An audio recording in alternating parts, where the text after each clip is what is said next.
Nice sir, ತುಂಬ ಚೆನ್ನಾಗಿ ಬರ್ತಾ ಇದ್ದಾವೆ ಎಪಿಸೋಡ್ಸು. ಆ್ಯಂಡ್ ಇವಾಗ ಒಂದು ಬಿಗ್ ಬಾಸಿಗೆ ಬರೋದಾದರೆ ಸುದೀಪ್ ಸರ್ ಮತ್ತೆ ಹೋಸ್ಟ್ ಮಾಡೋಕ್ಕೆ ಒಪ್ಕೊಂಡಿದ್ದಾರೆ. ಆ್ಯಂಡ್ 4 ಸೀಸನ್, ಇದು ಒಂದಲ್ಲದೆ ಇನ್ನು 4 ಸೀಸನ್ ಹೋಸ್ಟ್ ಮಾಡ್ತಾರಂತೆ.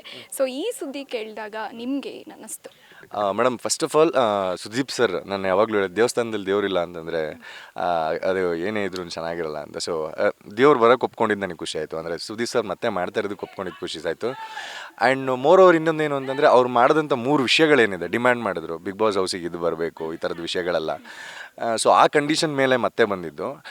ಅದೇನು ತೋರಿಸುತ್ತೆ, ಒಂದು ಕನ್ನಡಾಭಿಮಾನ ತೋರಿಸುತ್ತೆ, ಇನ್ನೊಂದೇನು ಅಂತಂದರೆ ತಾನು ಮಾಡುವಂಥ ಶೋ ತಂದು ಅಂತ ಒಪ್ಕೊಂಡು ಒಂದು ಶೋನ ಇನ್ನೂ ಒಂದು ಲೆವೆಲಿಗೆ ಜಾಸ್ತಿ ಕರ್ಕೊಂಡು ಹೋಗಬೇಕು ಅನ್ನೋ ಮನೋಭಾವನೆ ಇದೆಯಲ್ಲ, ಅದರಿಂದ ಅಲ್ಲಿ ಹೋಗೋವಂಥವ್ರದ್ದು ಹೆಸರು ಬರುತ್ತೆ. ಆ್ಯಂಡ್ ಅಲ್ಲಿಂದ ಆಚೆ ಬಂದಮೇಲೆ ಅವ್ರ ಲೈಫು ಆಗುತ್ತೆ ಅನ್ನೋ ಯೋಚನೆ ಇದೆಯಲ್ಲ. So this is more important. ನನಗೆ ಆ ವಿಷಯ ತುಂಬ ಚೆನ್ನಾಗಿ ಇಷ್ಟ ಆಯಿತು. And is always perfectionist. ಈ ವಿಷಯದಲ್ಲೆಲ್ಲ ತುಂಬ ಚೆನ್ನಾಗಿ ಯೋಚನೆ ಮಾಡಿರ್ತಾರೆ ಅಂತ ಗೊತ್ತು. ತುಂಬ ಖುಷಿ ಆಯಿತು ಅವ್ರು ಒಪ್ಕೊಂಡಿದ್ದೆ ಸರ್. ಸೊ ನಿಮ್ಗೇನಾದರೂ ಐಡಿಯಾ ಇದೆ ಬಿಗ್ ಬಾಸ್ 12 ಹೆಂಗೆ ಬರ್ಬೋದು ಅನ್ನೋದ್ರ ಬಗ್ಗೆ? ಡೆಫಿನೆಟ್ಲಿ ಇಲ್ಲ ಮೇಡಮ್. ಅಂದರೆ ಅಷ್ಟು ಏನು ಐಡಿಯಾನೇ ಬರಲ್ಲ. ಯಾಕಂದರೆ ಬೀಯಿಂಗ್ ನಾನೇ ಒಳಗಿದ್ದು ಬಂದಿರೋದ್ರಿಂದ ಅಲ್ಲಿ ಎಲ್ಲದೂ ಹೊಸಾದೇನೆ. ಬಿಕಾಸ್ ಟೀಮ್ ಆಗಲಿ ಕ್ರೂ ಆಗಲಿ ಯಾವುದನ್ನು ಬಿಟ್ಕೊಡಲ್ಲ. ಏನು ಪ್ಲ್ಯಾನ್ ಮಾಡ್ತಿದ್ದಾರೆ ಅಂತೂ ಐಡಿಯಾ ಇಲ್ಲ ನನಗೆ. ಬಿಕಾಸ್ ಈಗ ನಾನು ಅದನ್ನು ಬಿಟ್ಟು ಇದು ಮುದ್ದು ಸಸ್ಯಕ್ಕೆ ಬಂದಮೇಲೆ ಟೋಟಲಿ ಇಂಟು ಭದ್ರೇಗೌಡ. ಈಗ ಇದಾದಮೇಲೆ 100 ಎಪಿಸೋಡ್ಸ್ ಆದಮೇಲೆ ಒಂದಷ್ಟು ಸಿನಿಮಾಗಳಿದ್ದಾವೆ. ಸೊ ಸಿನಿಮಾಗಳು ಫೋಕಸ್ ಮಾಡೋಣ. ಸೊ ತ್ರಿವಿಕ್ರಮ್ ಒಬ್ಬ ಒಳ್ಳೆಯ ವ್ಯಕ್ತಿಯಾಗಿ ಒಪ್ಪಿಸ್ಕೊಂಡಿದ್ದೆ, ಈಗ ಒಬ್ಬ ಒಳ್ಳೆ ನಟನಾಗಿ ಒಪ್ಪಿಸ್ಕೊಂಡಿದ್ದೀನಿ. ಸೊ ಈಗ ಬರ್ತೀನಿ, ಕೊಡಿ ಚಾನ್ಸು ಅಂತ ಸಿನಿಮಾಗೆ ಬರ್ತಿದ್ದೀನಿ. ಚಾರ್ಮ್ ಕಾಣಿಸ್ತಾ ಇದೆ. ಫಸ್ಟ್ ಇನಿಷಿಯಲ್ ಬಿಗ್ ಬಾಸಿಂದ ಬಂದಮೇಲೆ ನಿಮ್ಮನ್ನು ನೋಡಿದ್ದಕ್ಕೂ ಈಗ ನೋಡ್ತಾ ಇರೋದಕ್ಕೂ ತುಂಬ ವ್ಯತ್ಯಾಸ ಇದೆ. ಆ್ಯಂಡ್ ತುಂಬ ಚಾರ್ಮಿಂಗಾಗಿ ಕಾಣಿಸ್ತಾ ಇದ್ದೀರಾ. ಹಿಂಗೆ ಮುಂದುವರಿಲಿ. ಸಿನಿಮಾಗಳ ಬಗ್ಗೆ ಏನಾದರೂ ಹೇಳೋದಾದರೆ ಯಾವ್ಯಾವ್ದು ಮಾಡ್ತಾ ಇದ್ದೀರಾ ಅಂತ? ಡೆಫಿನೆಟ್ಲಿ. ಅಂದರೆ ಬಂದಿದ್ದ ತಕ್ಷಣ ಮೇಡಮ್ ಕತೆ ಬರಲಿಲ್ಲ ಅಂತ ಏನಿಲ್ಲ, ತುಂಬ ಪ್ರಶ್ನೆಗಳಿಗೆ ನಾನು ಆನ್ಸರ್ ಮಾಡಬೇಕಾಗಿತ್ತು. ಸೊ ನನಗೇನು ಅನಿಸಿತ್ತು ಅಂತಂದರೆ, ಬಂದಿದ್ದ ತಕ್ಷಣ ಸಿನಿಮಾಗಳು ಒಪ್ಕೊಂಡು ನಾನು ಅದಕ್ಕೆ 8 ತಿಂಗಳು ಇಲ್ಲ 1 ವರ್ಷ ವೇಸ್ಟ್ ಮಾಡೋದಕ್ಕಿಂತ, ಸೊ ಈಗ ಜನ ನನ್ನನ್ನೇ ಇಷ್ಟಪಡುವಂಥ ಒಂದಷ್ಟು ಜನ ಇರೋದ್ರಿಂದ ನಾನು ನನ್ನ ಕೆಲಸ ಏನು ಅಂತ ತೋರಿಸ್ಬೇಕಾಗಿತ್ತು ಅವರಿಗೆ.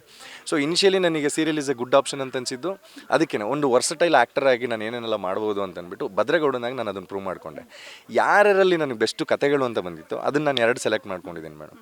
ನಾನು ತುಂಬ ಬಂದು ಏನೇನೋ ಮಾಡ್ತಿದ್ದೀನಿ ಅಂತ ತೋರಿಸ್ಕೊಳ್ಳೋಕ್ಕೆ ನಾವು ಬಂದು ಚೆನ್ನಾಗಿ ಮಾಡಿದ್ದೀನಿ ಅಂತ ಹೇಳ್ಕೊಂಡ್ರೆ ಸಾಕು.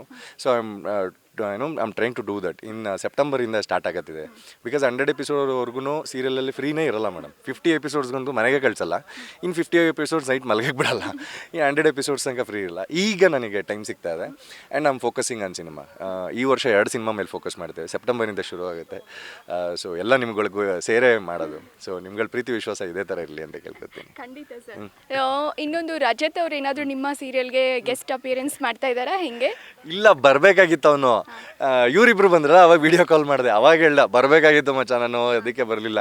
ಈಗ ಇಲ್ಲೇ ಶೂಟಿಂಗಲ್ಲಿ ಇದ್ದಂತೆ, ಮುಗಿಸ್ಕೊಂಡು ಬಾ ಅಂತಂದ್ರೆ ಸಂಜೆ ಹೆಂಗೆ ಬರ್ತೀನಿ ಅಂತ. ನಾನು ನೋಡಬೇಕು ಅವ್ನು ಹೆಂಗೆ ಏನು ಅಂತ. Thank you so much. ನಿಮ್ಮ ಜೊತೆ ಮಾತಾಡಿ ತುಂಬ ಖುಷಿ ಆಯಿತು.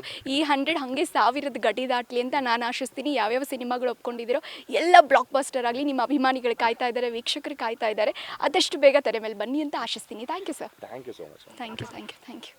ನೋಡಿದ್ರಲ್ಲ, ಮುದ್ದು ಸೊಸೆ ಮೂಲಕ ಭದ್ರೇಗೌಡ ಆಗಿ ಏನು ತ್ರಿವಿಕ್ರಮ್ ಅವರು ರಂಜಿಸ್ತಾ ಇದ್ದಾರೆ. ಈಗಾಗಲೇ 100 ಸಂಚಿಕೆಗಳನ್ನು ಪೂರೈಸಿದೆ. ಹಾಗೆಯೇ ತುಂಬ ಚೆನ್ನಾಗಿ ಬರ್ತಾ ಇದೆ. ಸಂಚಿಕೆಗಳನ್ನ ನೋಡೋದನ್ನ ಮಿಸ್ ಮಾಡಬೇಡಿ ಅಂತ ನಾನು ತುಂಬ ಸ್ಪೆಷಲ್ ಆಗಿ ಹೇಳ್ತಾ ಇದ್ದೀನಿ. ಕ್ಯಾಮ್ರಾ ಪರ್ಸನ್ ರೋಷನ್ ಜೊತೆ ಪ್ರಿಯಾಂಕಾ, ನ್ಯೂಸ್ ಫಸ್ಟ್.